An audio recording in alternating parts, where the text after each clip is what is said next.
Nothing is more important to the history of the nation than the Emancipation Proclamation and the end of slavery that so defined the nation. We as a nation are celebrating the 150th anniversary of the signing and enactment of the Emancipation Proclamation. And for that occasion, a number of institutions have cooperated in bringing together three objects at really key moments of the writing of the Emancipation Proclamation.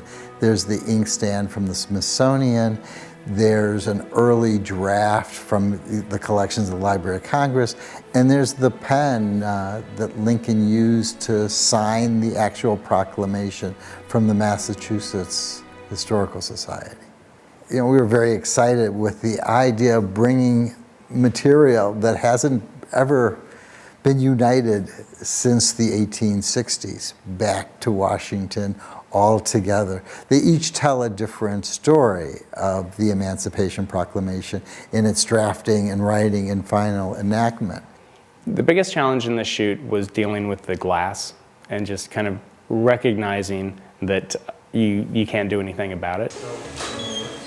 I've done a lot of work for Smithsonian, and it was fun to do this. They had a pretty specific idea of what they wanted, and I've done a lot of documents and historical documents. I've photographed letters that were sent to Charles Darwin by Alfred Russell Wallace, who was one of the founding fathers as well of the theory of natural selection. So I was able to photograph a letter that said, "Dear Darwin." They knew that of my work, and they said, "We kind of like the way you did this." So it gave me kind of a starting point of how to approach it. The magazine had a certain way that they wanted to do it.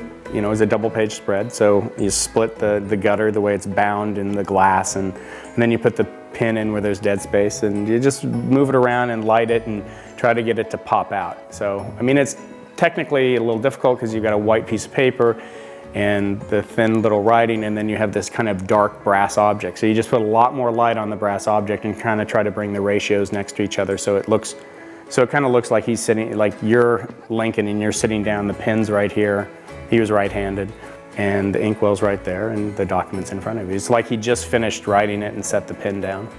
The inkwell is beautiful and ornate, and the pen is really nice, but it's the words that resonate, and it's the words that are important.